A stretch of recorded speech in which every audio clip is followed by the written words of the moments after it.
Buenos días, soy Laura Hernández y estamos en la radio La Voz Joven en un nuevo programa quincenal de Fundoro dentro del marco de los seminarios que están realizando este año y que han realizado otros años, si no es la continuación.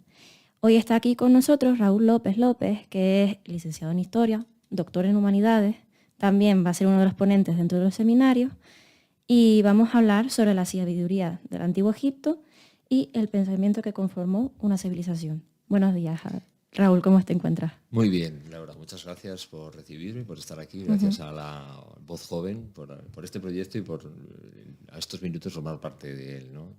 Y sobre todo gracias a la Fundación de la Orotava por este proyecto tan maravilloso que tienen, que lleva tantos años, y por invitarme a formar parte de él, que es para mí muy ilusionante.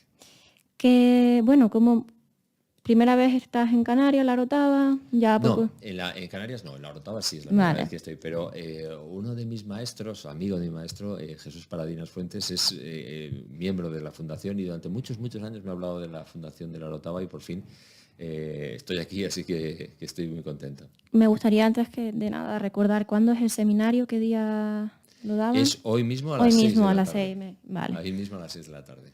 Y nada, comentar pues que eres licenciado en Historia, eres egiptólogo. ¿Egiptólogo se podría decir? ¿Especialista en el Antiguo Egipto? Sí, lo que pasa es que a veces egiptólogo es un término que ha sido tan manido. O sea, yo soy historiador y entonces me dedico a reconstruir el pasado y en este caso sobre todo al reconstruir la cultura y el pensamiento de un pueblo, ¿no? Especialmente el Antiguo Egipto. Y también su influencia en el Renacimiento español y europeo, en el Barroco, y digamos que el Egipto en la conformación de la cultura occidental también. Okay. ¿No? Esa es la idea. O sea que soy un egiptólogo, porque traduzco los textos egipcios para interpretarlos, ¿no? Pero también soy un historiador, ¿no? Es como uno de mis maestros, que fue Sir John Eliot, el hispanista británico, el gran hispanista británico, siempre decía que a él no le gustaba que llamaran hispanista, sino que quería decir que llamaran historiador, porque él se dedica... Pero bueno, en cualquier caso es un matiz solo de nombre. Y dentro de todo lo que haces, también eres director y fundador del Liceo Egipcio de León. De León, sí. Cuando yo tenía tu edad... Sí. Ahora ya tengo un par de meses más, pero cuando tenía tu edad, pues yo me quería dedicar a la egiptología, a la historia. Y entonces en León no había... Y entonces casi en España no había había muy pocos sitios donde pudieras dedicarte a esto, ¿no? Formarte sobre todo. Entonces, claro, yo luego tuve la suerte, estudié historia en la Universidad de León porque sí que había historia, me doctoré y bueno, pero no había un sitio específico donde yo pudiera desarrollar la labor profesional que quería hacer en mi vida, ¿no? Que era dedicarme a la egiptología y a la... Entonces, había dos opciones. Aunque trabajé para otras instituciones, pues era o aceptar no seguir, o crear algo para poder hacerlo, ¿no? A veces cuando el mundo no tiene el sitio donde quieres vivir, pues tienes dos opciones, o resignarte o crearlo, ¿no? Y entonces decidí crearlo, pues hipotequé mi vida y todo lo que tenía para poder adquirir una colección de obras de arte, unas 600 obras de arte egipcio de todas las épocas de la historia del Antiguo Egipto y una biblioteca de unos 5.000 volúmenes y manuscritos. Wow. Bueno, y desde muy pequeñito son libros comprados uno a uno y piezas compradas uno a uno para poder enseñar por eso se llama liceo, ¿no? Porque tiene una vocación docente muy importante, que los niños puedan aprender cosas de Egipto, los fines de semana hay cosas para ellos, todas las semanas hay cursos para gente, adultos, y luego con la Universidad de León formamos a las personas para ser egiptólogos, ¿no? Entonces fue necesario ese sacrificio. También es muy bonito crear una cosa de la nada, cero, sí, como tú dices, Laura, y que forma parte de ti, ¿no?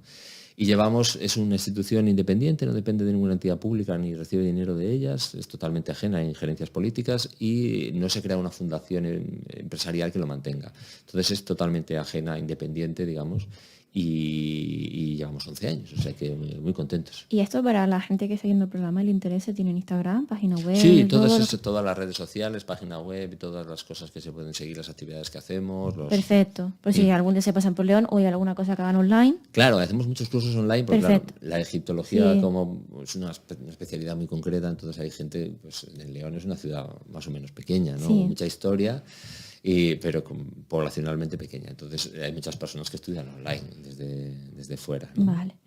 ¿Cómo llegaste a esto de que te interesa el Antiguo Egipto? Creo que todos los que pensamos en Egipto al final es como Howard Carter, el descubrimiento de la tumba de Tutankamón y todo lo que hubo después en los años 20, eso es lo que yo sé. De que se puso de moda y eso entró en la leyenda y ya está. Pero no sabemos mucho más, los documentales de National Geographic, pero ¿cómo llega alguien de España, de la península, a interesarse por algo en el norte de África? Claro, fíjate, bueno, es normal que todos tengamos en la retina el Tutankamón, porque en 1922, que es una fecha cercana, hace poco se celebró el aniversario, ¿no? Los 100 años, pues han quedado impregnados en nuestra retina descubrir esos monumentos, o sea, esa tumba con esos objetos tan maravillosos, 5.400 y pico objetos que sorprendieron al mundo y de alguna forma la egiptomanía actual está asociada a Tutankamón, ¿no?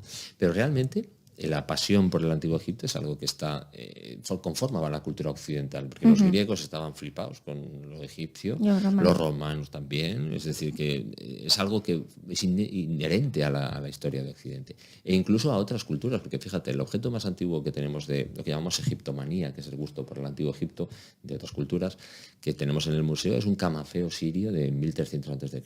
Vale. O sea, que es un artista o sea, convivía con los egipcios y ya hizo un objeto inspirado en el Antiguo Egipto.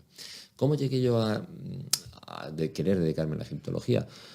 Pues yo creo que fue continuando una pasión juvenil o infantil que tiene mucha gente, ¿no? Los niños pequeños están obsesionados, les gusta mucho la arqueología, los dinosaurios, Egipto. Y es una pregunta por el origen de las cosas, ¿no? El origen. Luego llegan el fútbol, las chicas, los videojuegos y ya eso se diluye, ¿no? Pero yo quiero pensar que yo me quedé con los 10 años ahí con esas preguntas, ¿no? Para mí, Egipto es una pregunta por el origen de lo que somos, ¿no? Si la civilización occidental son 5.000 años, o sea, la historia de la civilización desde el surgimiento de la escritura, así para números redondos, 3.000 y pico lo ocupa Egipto. Vale. Entonces, claro, es una parte esencial. Imagínate que una persona de 50 años, pues los 30 primeros años que le conforman, ¿no? Pues desde sus primeros amores, los estudios, yo qué sé, todas esas cosas que te dicen quién vas a ser, ¿no? Sí. Sin embargo, en la visión occidental de la historia nos hace surgir desde Grecia, que es como un poco más recortada, ¿no? Sin embargo, hay 3.000 años antes que nos conforman tanto intelectualmente como científicamente, como todo, ¿no? Para mí eso es una pregunta importante, ¿no? ¿Quiénes somos? ¿De dónde venimos? ¿No? Esa canción de Siniestro Total, ¿quiénes somos? ¿De dónde venimos? ¿A dónde vamos? Es algo que no pasa de moda, ¿no? Y mi intento de responder a esa pregunta es a través del Antiguo Egipto. Vale. Quería, antes de entrar ya en materia de lo de ciencia, Antiguo Egipto, que podemos sacar de aquí, comentar también tu labor como escritor, como ensayista, algo así que nos quieras comentar. Creo que trabajaste con Steiner. Que yo lo leí y me quedé como, Sí. Bueno, tengo la fortuna de tener, o la desfortuna de tener una visión amplia, ¿no? Yo no quiero vivir o no puedo ver el mundo desde 20 metros cuadrados de una excavación arqueológica, sino que me gusta pensar que tengo una visión mucho más amplia, ¿no? Y de la cultura. Entonces, bueno, como en mi labor de editor, dirijo la editorial Erasmus Ediciones, pues he tenido la fortuna de colaborar escribiendo con muchas personas importantes, ¿no? Por ejemplo, George Steiner es una persona que yo admiraba mucho y que lo consideraba como uno de las cimas del intelectual europeo, ¿no? Lo considero todavía así, ¿no? Aunque tiene sus... Y recuerdo que iba a pasarme un verano en Oxford y iba a ir con John Eliot a conocer a Steiner ya personalmente. Y llegó la pandemia, no pude ir ese verano, Steiner se murió, su mujer se murió después. y nos quedó pendiente un libro, una antología de textos de él, ¿no? Y entonces, bueno, pues que había seleccionado yo y que la introducción es mía, ¿no? Entonces, yo creo que es un personaje, Steiner es una rara avis que ya no hay. Es decir, yo creo que ya no hay personas que tengan esa capacidad de visión global de la cultura europea, que te puedan relacionar una ópera con un poema, con una pintura, ¿no? La música, todo lo que es, como ese libro tan maravilloso, mi idea de Europa, ¿no? ¿Qué es Europa para nosotros? Él lo sabía muy bien. Ahora todo está... Eso es más difícil, ¿no? Sí. Entonces, por ejemplo, también con Nuccio Ordine, también premio Princesa de Asturias, que falleció antes de recibir el premio, un gran intelectual y una pérdida enorme, porque era un gran defensor de los estudios de las humanidades, ¿no? Y también me he hecho prólogos con Noam Chomsky, por ejemplo. Sí, también lo iba a mencionar. Y todo para mí ha sido maravilloso, ¿no? El problema, y lo digo porque esta es una radio joven y es algo lo venía contando con el director de Fundoro, ¿no? Que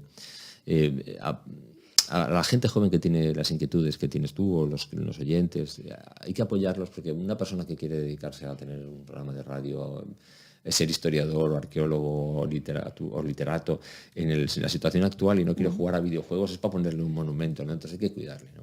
Yo lo único que recomiendo en eso es intentar no amilanarse, porque cuando uno entabla una conversación, por desgracia ahora ya no puede hablar Noam Chomsky, ¿no? Pero cuando uno entabla una relación con Chomsky es muy difícil sentirse amilanado, claro, por los grandes conocimientos, sí, ¿no? O con Steiner o con Nuccio Ordine, ¿no? Entonces, o con John Eliot o con Jürgen Renn, que es un gran pensador que ha estado aquí en la Orotava y os tiene mucho cariño, ha estado en la fundación y lo valora mucho.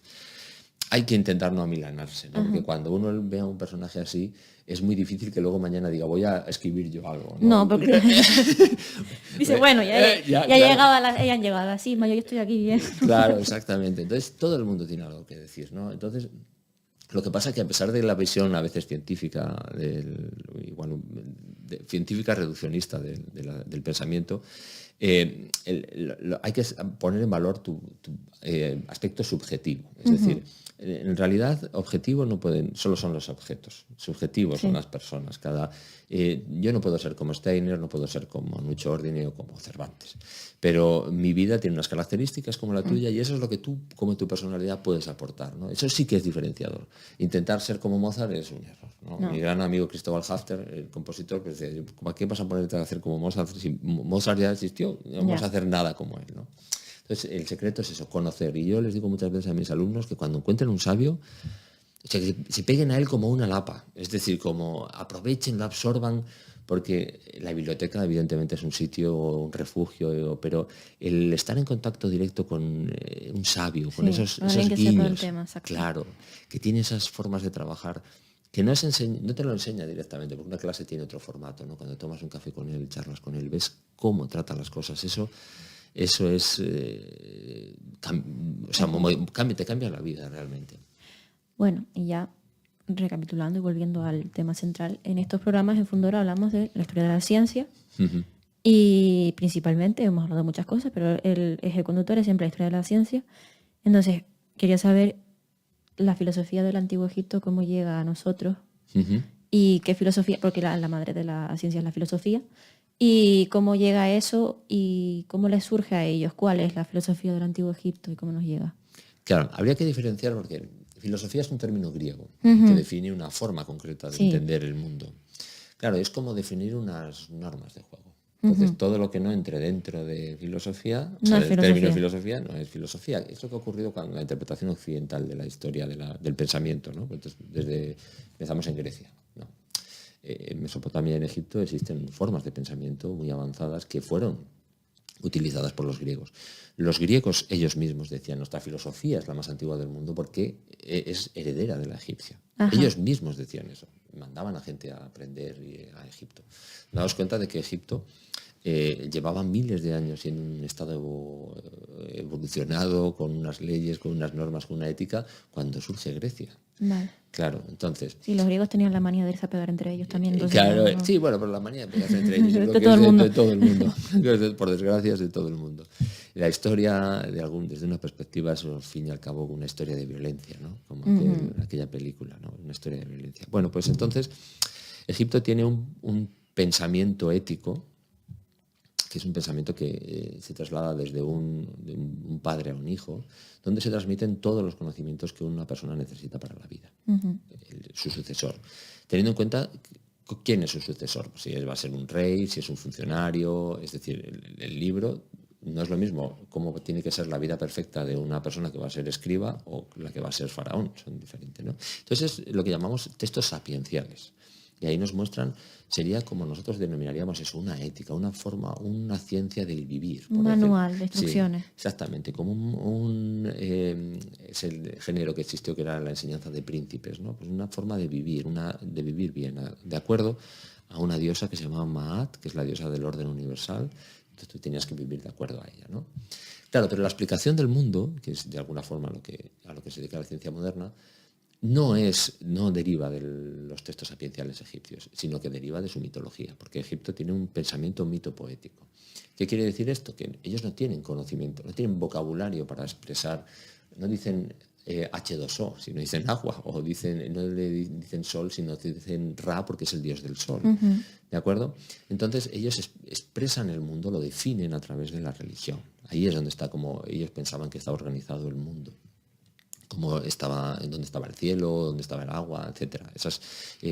Cómo era conformado el universo. Que, por cierto, cómo está conformado el universo para los egipcios es muy parecido a cómo pensamos ahora que estaba conformado, porque al final pues es un lugar donde estaba todo, pero todo estaba desorganizado, tuvo que haber algo que lo organizara, etcétera. Bien. Entonces eso está en la mitología, ¿no? ¿Y qué relación tiene muy, muy importante con la ciencia, o qué diferencia muy importante con la ciencia actual tiene el Antiguo Egipto? Egipto no tiene una idea de búsqueda de la verdad continuada. Es decir, Egipto lo que hace es responder a una pregunta, Laura. Es decir, ellos tienen un problema y responden a ese problema.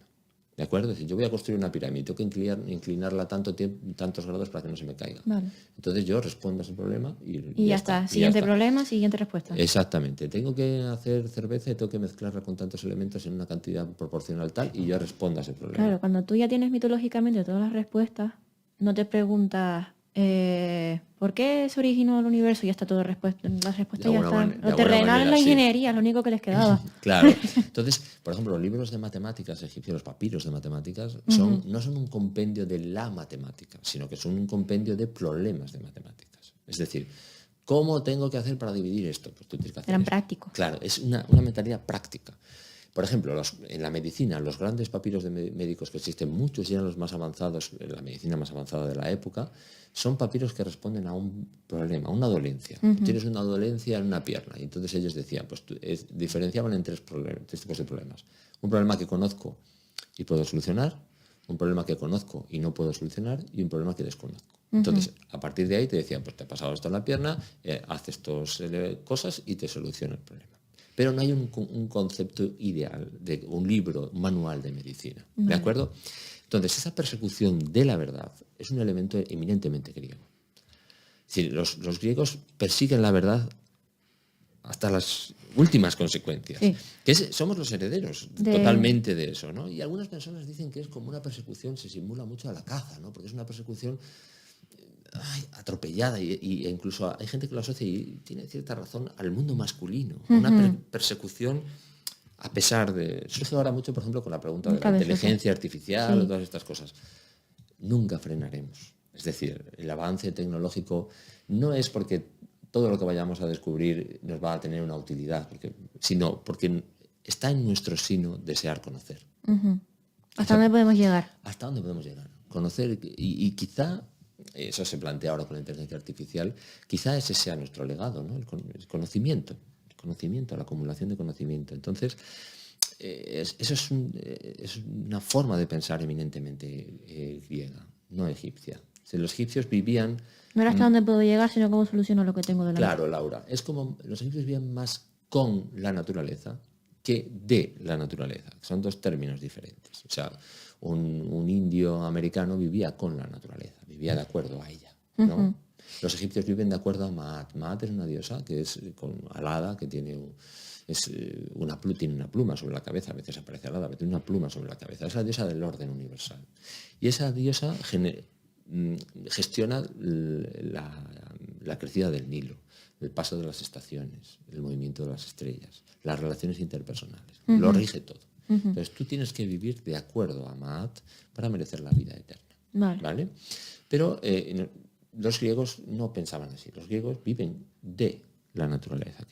O sea, son dos letras, pero eso es importantísimo. Y una naturaleza que a veces es amenazante, por ejemplo, mencionando mitos griegos, cuando Dafne es perseguida por Apolo se convierte en un laurel. Claro. Y a Apolo le sale mal la jugada. Sí. Eso no sé si eso ocurre, no sé tanto de mitología egipcia, si eso ocurre en algún punto donde sea la naturaleza la que fastidia a un propio dios. Sí, pero los egipcios sí que tenían eso que has dicho al principio, esa idea amenazante de la naturaleza. Vale, pero la respetaban, no era fastidio. Sí, en principio la tenían mucho respeto porque Egipto es una de las primeras civilizaciones que surge, entonces todavía tiene muy presente la idea de lo caótico que es la naturaleza y lo destructiva que puede ser. ¿No? Entonces, es una idea de una mentalidad egipcia, una expresión muy clara que es la dualidad caos-orden. Pues el caos es la naturaleza incontrolable, los animales que te cazan, mientras que el orden es pues, el estado que hemos creado, que hay unas leyes, unas normas, y eso hay que protegerlo, ¿de acuerdo? Porque en su definición de orden universal es esa. Es decir, lo contaremos en la conferencia hoy, ¿no? Pues es diferenciar orden-caos. Sin embargo, un griego, por ejemplo, Ulises, cuando llega a una de las islas que visita, entra allí en la isla y arriba y ve todo que tiene un montón de cosas que dan de comer a todo el mundo y allí podría vivir tranquilamente con una especie de Edén, ¿no? Pero Ulises dice, esto está por civilizar. ¿Por qué está por civilizar? Porque no tiene caminos, no se han arado las tierras, ¿no? Entonces está en nuestra psique modelar el terreno, la naturaleza, en beneficio nuestro. Que es uno de los problemas, por ejemplo, a los que hemos llegado con el cambio climático, ¿no? Es decir, mucha gente le pregunta a un científico, ya sé que estoy en un entorno de científicos, digamos, como dicen los americanos, de las ciencias duras, pero todo el mundo le pregunta a un biólogo, ¿qué está pasando con el cambio climático? Un climatólogo, evidentemente. Pero no le pregunta a un historiador que realmente él es el que sabe por qué nuestra psique es así. Es decir, nosotros hemos llegado a esta circunstancia porque nuestra psique no es vivir con la naturaleza, es vivir de la naturaleza. Nuestra solución al cambio climático, otra circunstancia, pasará por avanzar y conocer algo nuevo que solucione los problemas que tengamos, pero nunca ir hacia atrás. Vale. Es una pulsión que nunca ha tenido la historia. O parar, no ir hacia atrás, sino quedarte donde estás. O quedarte donde estás. La única circunstancia históricamente que ha ocurrido eso es cuando hay un cataclismo, una circunstancia grave que hace que frenemos, no que nosotros decidamos frenar. Sí, por ejemplo, el retroceso o el de la Edad Media, por ejemplo, ¿no? En otras circunstancias, en otros periodos, en otras civilizaciones, ¿no? Hay un retroceso, pero nosotros mismos decidir frenar no es probable. Yo por lo menos así lo creo. Entonces, nosotros somos hijos de Grecia y de Roma, los occidentales. ¿Cómo llega ese pensamiento que es tan contrario o no tan similar sobre la naturaleza de los egipcios a nosotros? ¿Qué influencia tienen? Sí, hay dos caminos al que llegan el pensamiento egipcio a nosotros. Vale, de los romanos absorbiendo todo, que los griegos, a través del pensamiento griego y los romanos, Platón, por ejemplo, en su gran mito aquí, el mito de la Atlántida, pues, que está en el Timeo y en el Critias, en los diálogos, allí dice, esto me lo contó un sacerdote egipcio, por ejemplo, ¿no? Pero el pensamiento egipcio está presente y la religión como Isis está presente en el pensamiento griego y romano, como el hermetismo, que será algo tan importante para el desarrollo de la ciencia moderna, ¿no? A través de los griegos, como os digo. Y luego a través de la Biblia. Porque los judíos es un pueblo marginal entre dos grandes agujeros negros de energía que son Mesopotamia y Egipto, que tienen una cultura inmensa, ¿no? David es un rey de pastores comparado con Ramsés II, con los grandes reyes de Mesopotamia. Entonces, cuando se conforma la Biblia y el pensamiento griego, o sea, el pensamiento judío, se recogen todos los elementos mitológicos y descripciones del mundo que existen en ese entorno y se plasman en la Biblia. Una forma que podríamos decir, como decía Erich Hobsbawm con respecto a otra cosa, es una invención de la tradición, inventarse una historia de sí mismos y del mundo que en realidad toman de otros. Y eso pasa a nosotros. En realidad muchos historiadores piensan que Egipto cae y muere cuando llegan los romanos y los griegos y los persas, ¿no? Pero en realidad es al revés, porque Egipto ya estaba en un momento de decadencia. A ver, la biblioteca de Alejandría se fue al carajo y a partir de Claro. todo para abajo. Entonces, exactamente. Entonces, el que lleguen esos conquistadores que adoptan esas formas de pensamiento como propias, hace que sobrevivan, que luego vivan en nosotros. Si no hubiese vivido esa conquista, no hubiese habido una herencia egipcia en el mundo occidental. Pero la hay, y claro, muy importante, por ejemplo, como dice mi amigo Carlos Rovelli, la ciencia surge en Egipto, la ciencia griega en Alejandría. El pensamiento es más propio de la península, ¿no?, de Europa, pero la ciencia surge en el mundo alejandrino, que es egipcio. Como así un resumen, como llega a la biblioteca, o sea, es algo que surge nosotros tenemos el pensamiento, pero ellos tienen las prácticas. Como... Claro, pero en esa época, cuando surge la Biblioteca de Alejandría, ya está gobernada Egipto por los Ptolomeos, que son macedónicos, y entonces ya ahí entra en liza otra forma de pensar, Vale. que ya no era la, digamos, tradicional egipcia, ¿no? Por ejemplo, los canales de irrigación egipcios se empiezan a desarrollar, a explotar realmente cuando llegan los griegos. O sea, los egipcios tienen unos canales que van ampliando, que les dan para vivir, pero los griegos ya cuando llegan dicen, esto lo podemos hacer mejor, ¿no? Y entonces vamos a canalizar todos estos, por ejemplo, el Fayún y tal. Y luego ya cuando llegan los romanos se convierte en una explotación realmente, ¿no? Porque ellos tienen una mentalidad diferente. Entonces, pero Alejandría, que es un núcleo intercultural, dinámico, porque claro, pensamos Egipto sí que se mantuvo independiente durante mucho tiempo, realmente es el Estado y la cultura que se mantienen más de forma autónoma. Pero todo el delta... Sobre todo en el Mediterráneo. Claro, pero todo el delta, como tú bien dices, empiezan a llegar gente, judíos, griegos. Es una zona mucho más multicultural, ¿no? Vale. Realmente Alejandría sería como no Nueva sé cómo York. decir, con Nueva York. Y Egipto en sí sería Washington, por así decirlo. Claro, exactamente. Nueva York, ¿qué era Roma realmente? Roma era como un Dubái, un Nueva York, ¿no? Porque estaba gente de todo el mundo construyendo, desarrollando las ideas, ¿no? La importancia de los centros neurálgicos, las grandes ciudades para construir las civilizaciones, ¿no? Las pulsiones sociales están en grandes ciudades. No ha habido civilizaciones sin grandes ciudades. Lo que sí hay es la genialidad está al contrario en los grupos pequeños o en la cabeza de los individuos, pero la fuerza de las civilizaciones está en las grandes ciudades y en las grandes poblaciones, ¿no? Eso es lo que le ocurre a Europa ahora, ¿no? Nosotros tenemos un pasado muy, muy rico, pero claro, poblacionalmente, elementos en la partida del juego de la vida tenemos ya muy pocos. Sin embargo, China, Sudamérica, claro, es una fuerza que nosotros ya no tenemos, ¿no? Sí, estas ya son preguntas que se me ocurren a mí. Todas las que quieras. Estábamos comentando que el pensamiento egipcio llega a través de los romanos y los griegos y de la Biblia. Pero en la Biblia al final los egipcios eran muy mal parados. La imagen que tenemos... ¿Cómo aceptamos nosotros esos pensamientos? Los introducimos de forma inconsciente cuando al final sería ser reaccionario en contra de esos pensamientos y dentro de lo judío-cristiano, de la cultura judío-cristiana. Claro, la idea de lo egipcio en el mundo de la Biblia es negativa. Sí, sí. Siempre para mal. Eso todavía lo tenemos hoy presente de alguna manera, siempre para mal. Pero como ellos cogieron textos y los convirtieron en propios, por ejemplo, los textos sapienciales los incorporan en sus propios libros. La forma de la creación del mundo, que hay un agua primordial, donde está todo, de ahí surge la tierra. Son ideas propiamente egipcias que ellos incorporan como propias. Ajá. Entonces nosotros las aceptamos pensando que venían del mundo judío cuando realmente vienen del mundo egipcio, ¿no? No, todas las alusiones al mundo egipcio en el mundo hebraico son negativas. Son malas. Son negativas, sí, son negativas. Realmente, en cierta manera, Egipto, el mundo judaico, el judaísmo se conforma en oposición al mundo egipcio.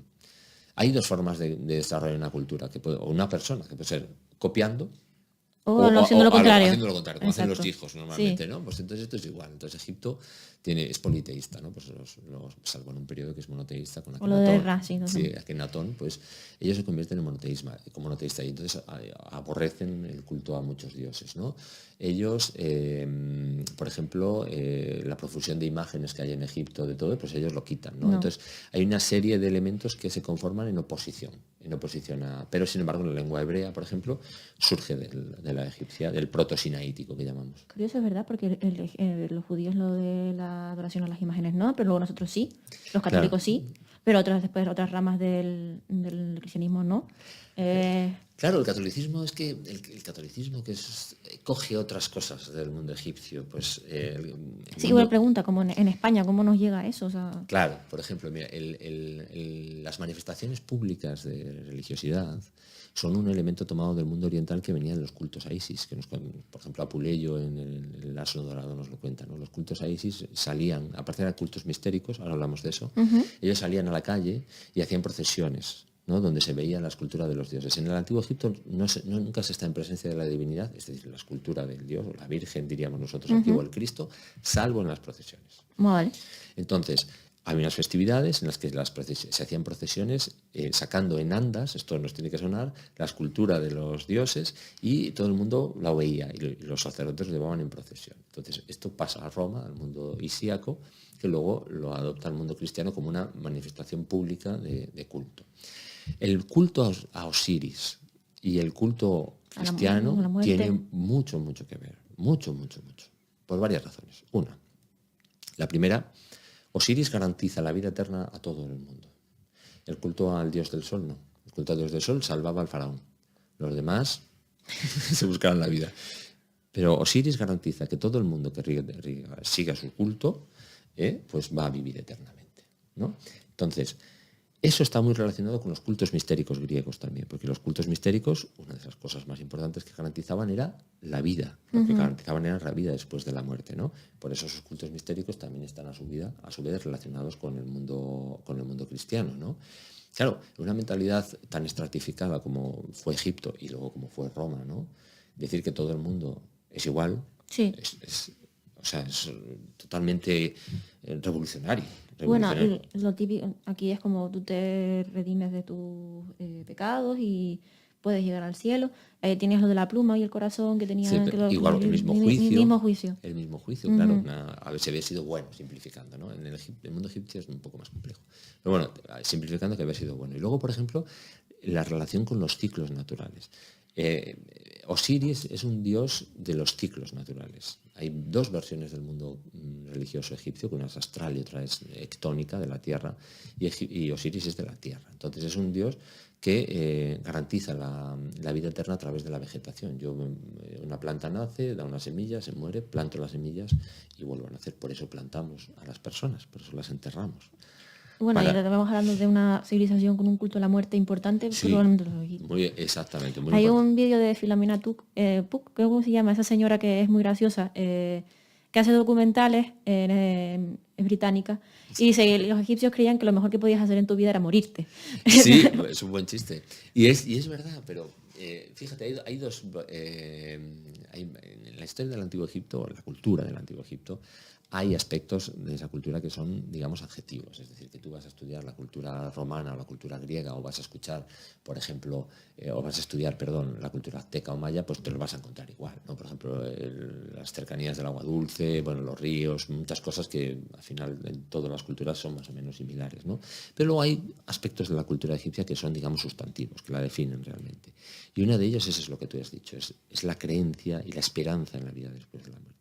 Más, como decía el poeta, el duro deseo de durar, ¿no? Es decir, de preservarse para la vida eterna. No tanto también, evidentemente, como un cuerpo, porque ellos pensaban que si tú te conservabas íntegro para el más allá de ir a la momificación, luego podías acceder a la vida eterna, sino quedar en el recuerdo.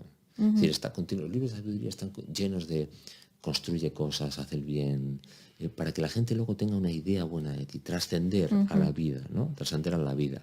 Y eso es quizá, si analizáramos, pensáramos por qué Egipto tiene tanto interés actual, ¿no? A lo largo de toda la historia realmente, ¿no? Pero si nos vamos a una sección de libros de historia actual aquí en Tenerife, ¿no?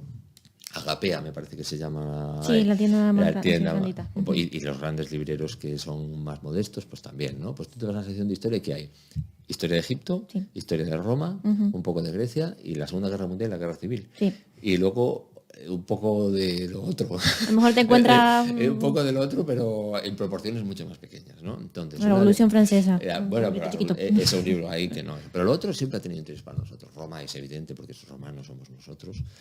Para un tipo como yo que se dedica a cosas de hace 5.000 años, Roma somos nosotros, ¿no? Somos, o sea, desde pues eso, los espectáculos públicos a violencias. Yo no soy nada. El otro día preguntaba a mi querido amigo Luis Alberto de Cuenca si yo iba a ver el fútbol del Madrid. Digo, mira, Luis Alberto, yo Dios no me llevó por este camino. Yo no tengo esa debilidad, ¿no? Pero cuando veo un estadio, somos romanos. Sí. La violencia. ¿Cuántos videojuegos son de violencia o de lucha? Cuando se ponen ahora de moda, pues la gente, los luchadores o los boxeadores, ¿no? En Egipto no hay eso. Nosotros somos romanos, de las culturas occidentales, ¿cuál es la más egipcia? De las culturas occidentales, ¿cuál es la más egipcia? No, egipcios tienen rasgos de pensamiento, pero no tienen elementos que sean como por ejemplo, para que haya mentalidad como hay en Grecia o en Roma, o vida como la que hay en Grecia o Roma, sobre todo en Roma, que está más cercano, tiene que haber un elemento imprescindible que es ocio, tiempo de ocio. Y para que tener tiempo de ocio, tiene que haber gente que no tenga que trabajar a una hora determinada y tenga dinero, sí. O sea, tenga la posibilidad de... Sí. Entonces, en Egipto eso no existe. El ocio es una cosa que se inventa el mundo griego y romano, que crea, ¿no?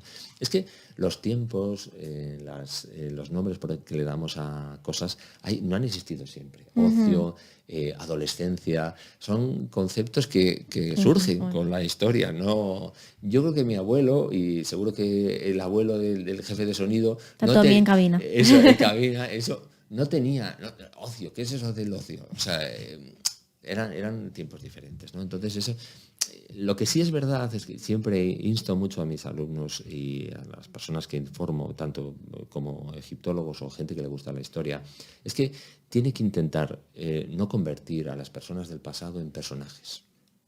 Es decir, porque muchas veces cuando leemos un libro de historia o vemos un documental, nos da la sensación de que son como actores, ¿no? Que no tienen las mismas dolencias, penas que nosotros. Eso es un error gravísimo porque al final eran tipos como nosotros. Evidentemente no tenían wifi, ¿no? Pero al final querías que tu hijo le fuera bien, que tú no tuvieras enfermedades, que vivieras lo mejor posible. Es decir, son personas como nosotros. Entonces es importante recordarlo siempre, que tienen instintos malos, negativos, buenos, porque cuando uno habla del antiguo Egipto, pues lo genera como una idealización, así como el mundo romano, ¿no? Pues yo alguna vez, algún historiador desenfocado, como decía Woody Allen, dice, no, pues yo me gustaría vivir en la época, yo qué sé, en la Edad Media. Y digo, tú estás loco, en la Edad Media, en la Edad Media. Pero tú sabes cómo es la Edad Media de verdad. Sí. O sea, claro, entonces eso es importante que nos demos cuenta de que son nuestro origen.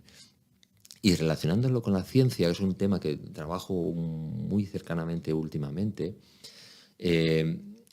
porque yo creo que la historia es un elemento, es una disciplina, una ciencia, si queréis, que no ha evolucionado a la misma velocidad que otros elementos científicos, ¿no? Es decir, mientras nosotros seguimos haciendo de una forma una historia del siglo XIX, es decir, contaba Napoleón, batalla no sé qué, hizo este gobierno, el otro, vamos al siguiente rey, ¿no? Como te enseñaron a ti en el instituto o me enseñaron a mí, ¿no? Incluso en la universidad.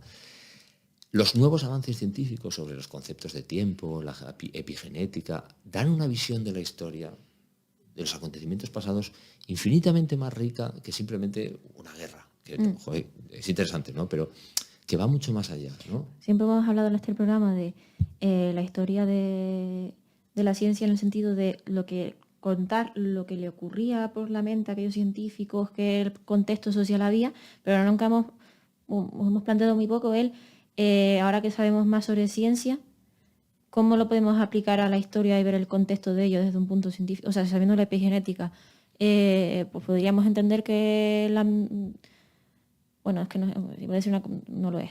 El contexto ambiental, cómo estaba afectando a aquellas personas que estaban allí, a lo mejor están estresados porque Exactamente. No lo sabemos. O sea, ahora, la historia esa de Ramsés, Napoleón, Felipe II, sí, pero no. Es decir, ahora sabemos que hay grandes movimientos, por ejemplo, migratorios, cambios climáticos, que han afectado tremendamente a la historia. Una pequeña edad de hielo. Claro, eso, y sí. que ya puedes tener como presidente o como dirigente a un tío muy listo, pero que el tiempo no lo puede cambiar. Ya. Es decir, entonces, por ejemplo, la caída del Imperio Romano, nos damos cuenta de que hay muchas circunstancias allí que sí, que hay los bárbaros, tal, y que evidentemente, pues no, que no aprendemos, disculpa, como estoy en una voz joven, Sí, en la sí. voz joven voy a decirlo, pues no aprendemos una mierda.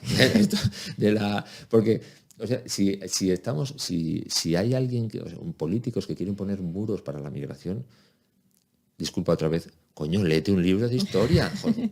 Léete un libro de historia a ver si alguien ha controlado la migración con un muro. Pregúntale a los romanos. No. No, claro, la historia. O sea, yo creo que los políticos deberían tener un asesor, ya no digo historiador, que hubiese sacado una nota del bachillerato y que le dijera, oye, tío, pues mira, esto que estás haciendo no tiene ninguna solución, ¿no? Y además yo creo y pienso, porque mi maestro me decía muchas veces, creer y pensar son dos verbos diferentes, Raúl. Entonces yo pienso realmente que la historia es un elemento para conocer la realidad. O sea, no hay ninguna diferencia entre la biología y la historia, porque los dos son dos caminos para conocer la realidad. Uno se fija en unas cosas y yo me fijo en otras, pero tiene como finalidad conocernos a nosotros mismos. Y esa historia tiene que ser una historia que sea útil, un conocimiento útil para el mundo actual. Es decir, yo tengo un hijo de 3 años y si lo que yo aprendo, o sea, lo que yo enseño, lo que yo investigo, no hace que la vida de mi hijo, de Helio, sea mejor, entonces eso es un pasatiempo de eunucos mandarines. Es decir, al final, bueno, voy a dedicarme aquí a, yo qué sé, a hacer sudokus. Pues, vale, pues, pero si es una ciencia, tiene que ser algo que mejore, ¿no? Y la historia, a eso me refiero, trabajo en un modelo de historia que supera la historia del siglo XIX. Es decir, o sea, si lo que le pasó a tu madre y a tu padre, los acontecimientos que vivieron, el medio en el que vivieron, los hechos que vivieron han condicionado tu vida, el hecho historia, entre comillas, es decir, el pasado, o sea, tiene una trascendencia real en las personas. Ya no es solo que sea calvo yo o más alto, sino que los hechos, y ya como digo, los hechos, un hecho es tú y yo aquí charlando y una guerra. O sea, afectan a las personas. Entonces, si no los tenemos en cuenta, pues no podemos percibir la realidad. Por ejemplo, los avances en la mecánica cuántica nos dicen que los hechos importan. Porque 1 más 2 no es lo mismo que 2 más 1. O sea, ¿qué va adelante y qué va detrás? Es decir, vamos a simplificarlo mucho, yo no soy biólogo, disculpen o sea, ni físico, quiero decir, los que me escuchen. Es decir, la historia de esos elementos tan pequeños de la conformación de la realidad tiene una consecuencia, o sea, que no es inocua. Entonces, la historia de solo los reyes ya se ha superado, ya hacemos trabajos de, por ejemplo, los grupos sociales más desfavorecidos, las mujeres o tendencias sexuales diferentes, y ahora tenemos que dar un salto diferente para entender una historia que no, por ejemplo, ¿qué es la simultaneidad? La física sabe que no hay simultaneidad. ¿Y por qué yo cuando voy a dar una clase de historia en la universidad se dice, no, esto pasaba aquí a la vez que, ¿cómo? Si sabemos que es mentira. Entonces, todo eso tiene que reformularse, la historia tiene que reformularse hacia un modelo nuevo que es el que trabajo. Ahora comentar esto de que como hay que reformular estos modelos y hay que llevar la historia y la ciencia unidas, ¿cómo se puede reflejar esto en el currículum de los colegios? ¿Cómo se puede hablar de Egipto en los colegios para que tengamos cabezas que sean capaces de unir eso de la ciencia y la historia a través del pensamiento? Sí, primero tienen que estar presentes. Yo di muy poquito de Egipto, o sea, se habla de Mesopotamia, Egipto, todas las antiguas enseguida, ya vamos directamente a Roma y a Grecia. Hoy, Laura, pero si tú diste poco de Egipto, yo estudié la licenciatura de Historia, para ser historiador supuestamente, por lo menos ser licenciado en Historia. Hice 52 asignaturas en 5 años para dedicarme a la historia, que yo quería dedicarme a la historia de Egipto. Pues dediqué un cuatrimestre de las 52 a la historia de Egipto. Sin embargo, di un curso entero de la guerra civil que duraba 3 años. O sea, de los 3.500 años que es Egipto y Mesopotamia, di unos meses. Se entiende que en una universidad española es lógico. Bueno. Ya, en todas, en realidad es en todas así. O sea, hay una desproporción Que es curioso que luego en bachillerato te cuesta llegar a la Guerra Civil Española, siempre llegan apurados para la La segunda guerra bachillerato. civil. Sí, claro, estamos mucho más impregnados de, por ejemplo, la guerra civil es mucho más cercano a nosotros, Sí. todavía estamos impregnados de sus consecuencias, ¿no? Pero claro, son 3 años, pero la historia que conforma quiénes somos es, digamos, 3/5 Ya. de la historia de la humanidad. Y un historiador, ya no un hombre de bachillerato, un historiador solo estudia unas semanas. Entonces, claro, y, por ejemplo, no estudiamos griego, ni latín, ni egipcio jeroglífico, por supuesto, ni escritura cuneiforme. Claro, ¿eso qué nos da? Pues historiadores de la guerra civil, con todos mis respetos, que hacen falta, que hacen falta. Pero quiero decir, historiadores que no necesiten esas herramientas porque no se estudian. Es decir, si no estudias las lenguas originales de la cultura que estás estudiando, pues no puedes... Las fuentes no llegan. Claro, no puedes llegar a las fuentes. Y como dicen en mi pueblo, el que va a las fuentes bebe del cántaro. Es decir, si tú vas leyendo, tu historia es de los libros que has leído, pues acabas teniendo el pensamiento mismo que los otros que han escrito. Tú tienes que ir a las fuentes originales y para eso tienes que conocer la lengua o la arqueología, ¿no? Entonces, hay que hacer un modelo en el que se igualen digamos, las áreas de conocimiento que tienen como finalidad conocer a un ser humano. Que es y ahora estamos muy, muy cojos, porque hay un enorme desarrollo de la tecnología que no va parejo con un desarrollo de la ética y la filosofía que acompañen a eso, ¿no?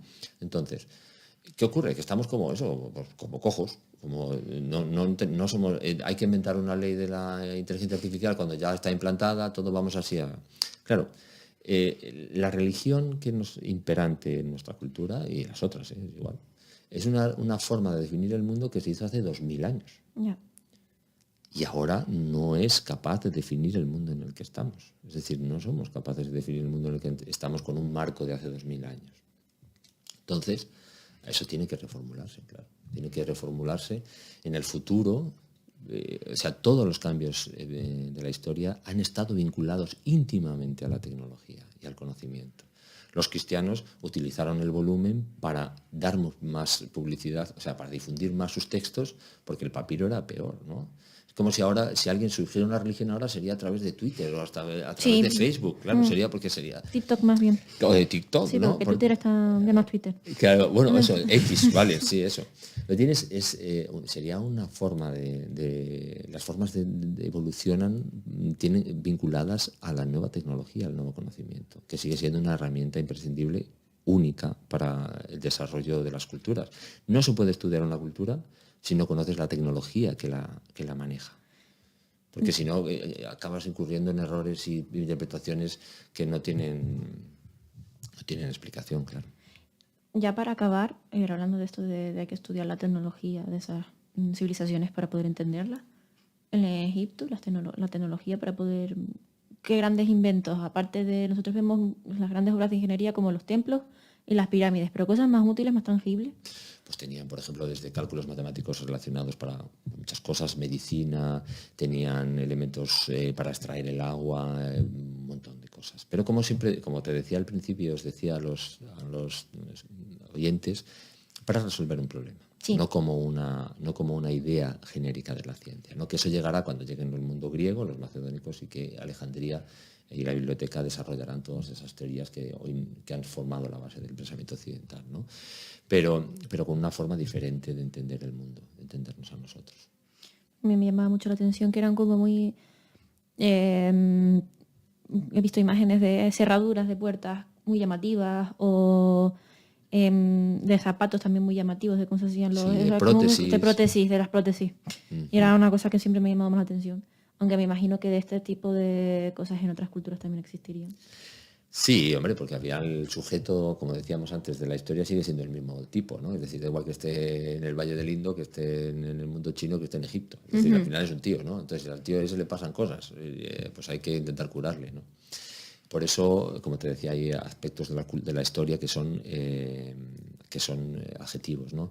Pero que deben de conocerse, porque cuando se enseña historia, yo no sé si te pasa a ti, Laura, cuando te enseñaban historia en el instituto decían, no, esta es una asignatura de chapar, esto no es de comprender. Sí, de tener que leer. A todos nos decían eso. Esto es de chapar, hay que memorizar aquí y los reyes godos. No, que va. La historia hay que comprenderla. Si tú comprendes la historia, hay procesos que son casi matemáticos, es decir, surgimiento de una civilización vinculada a un río. Pues claro, a las crecidas y a las del río, como... Porque Adam Smith ya lo decía en La riqueza de las naciones, es decir, todas las grandes civilizaciones están vinculadas a un río. La primera, evidentemente, por el agua. O sea, si ahora nos quedamos sin wifi, tenemos un problema, pero si te quedas sin agua, la cosa ya es peor. Pero también como vehículo de comunicación. Es decir, si tú tienes un imperio, tienes que tener la posibilidad de poder comunicarte con el territorio que gobiernas. ¿Sí? ¿Y cómo se comunicaba uno en la antigüedad? Con un coche, no. Entonces era el barco.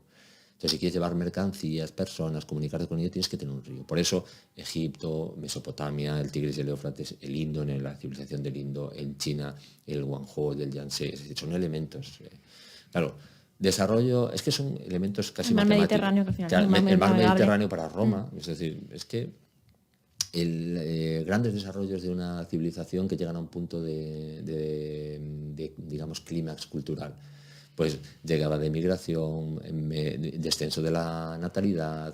Es que, solo hay que verlo. Es decir, tú miras la historia y dices, pues, ¿qué le está pasando a Europa ahora? Pues llega un momento de desarrollo cultural muy grande, que hay una sensación de bienestar y placidez individual buscada, ¿no? Constantemente. Claro, la gente que está fuera quiere entrar dentro de ese tipo de vida, ¿no? Que es lo normal. Nosotros hemos perdido de alguna forma, entre comillas, el vigor, ¿no? Yo le digo muchas veces a mis alumnos que el futuro es de los bárbaros, es decir, de la gente que tiene ganas de aprender, de conquistar, no me refiero violentamente, ¿no? Sino de aprender. Entonces, como tú te preocupas mucho de ti mismo, tienes que estudiar mucho más, pues entonces los hijos ya se tienen menos, ¿no? Las otras tienen más. Pues, ¿qué más cosas contaré de esta? Pues digamos que estamos viendo de alguna forma el final del poder europeo como gran civilización. Y esto Estados Unidos ya lo ve, ya lo está viendo ya hace tiempo. Entonces, Donald Trump, que será muchas cosas, pero yo creo que tonto no es, esto lo ve claramente. Otra cosa es que las medidas que tome sean las adecuadas, ¿no? Pero esto se ve claramente. Y llegamos a un momento de placidez, por ejemplo, y fijaos, es una cosa muy interesante, de por primera vez despreciar la historia propia. Eso es una característica de evolución ética muy grande, porque tú le preguntas a los aztecas si fueron malos con los españoles y te dicen, bueno, pues qué cosas, ¿no? Pero nosotros hemos evolucionado tanto que decimos, igual hicimos el mal, ¿no? Igual hemos hecho algo mal. Entonces, eso es una característica de una evolución ética muy importante. Claro, que te convierte en un tipo débil con respecto a otro que le da igual la ética, ¿no? Es decir, que lo que quiere es tu vida, ¿no? O conquistarlo. Y luego, por ejemplo, la búsqueda de respuestas fuera de tu propia cultura, ¿no? Es una característica que también vivió Roma. Que cuando sí, porque Roma, por ejemplo, se asimilaba el culto a Isis. El culto oriental, exactamente, sí. Laura. Qué placer hablar contigo. Entonces, te das cuenta, llega Roma allí y dice, no, pues es que los nuestros no valen, vamos a buscar otros ejemplos, ¿no? Entonces, ¿qué le ocurre a Europa? Dice, no, es verdad, en el cristianismo nuestros ejemplos culturales no valen, pues me voy a yoga, voy a cursos de budismo. Ahora dado por el neopaganismo también. El neopaganismo mucho. Tal, o sea, que si te lo pones, dices, al caso bacalao, es decir, que más da que te vayas para un lado que para otro, ¿no? Pero a Roma le ocurrió eso, lo mismo, es decir, llega un estado diciendo, yo me replanteo que nosotros lo hemos hecho bien, pero me busco otro, ¿no? Y voy a hacer tai chi o voy a ver lo que sea y las iglesias se vacían, ¿no? Otra característica del final de una estela final de la cultura, ¿no? Sin embargo, tú le preguntas a un americano si han hecho mal los americanos y no te dicen, no hemos hecho nada malo. Y los chinos le preguntan y dicen, nosotros no hemos hecho nada malo. No hay ese repensar. No se autocrítica a lo mejor, claro, del pasado. Claro, y proteger, por ejemplo, el medio en el que vivimos. Eso es un rasgo característico, claro, que nos convierte en muy débiles, ¿no? Éticamente, ¿no? Quiero decir. Pero sin embargo, a pesar de eso, Laura, y disculpa que lo alargue, seguimos siendo el centro de la cultura. Es decir, el hijo del dueño de Samsung seguro que está estudiando en Oxford o en Harvard. Porque para esas culturas todavía siguen considerando que nosotros somos de alguna forma la base de lo que... Y sí que es verdad que Europa hizo muchas... Cuando te mandaban a los hijos, te los mandabas a Francia a estudiar, se hablaban francés, porque Francia era lo elitista y era la base en el siglo XVII, siglo XIX. Claro, ibas allí porque era el país de las luces, sí. Es decir, para aprender, como en Grecia iba en Egipto o como se ha mandado a gente a Estados Unidos, ¿no? Entonces, lo primero que tenemos que darnos cuenta es de todo lo que realmente ahora estamos hablando de Europa ha aportado al mundo en general. Es decir, y tenemos que ser conscientes de ese valor, ¿no?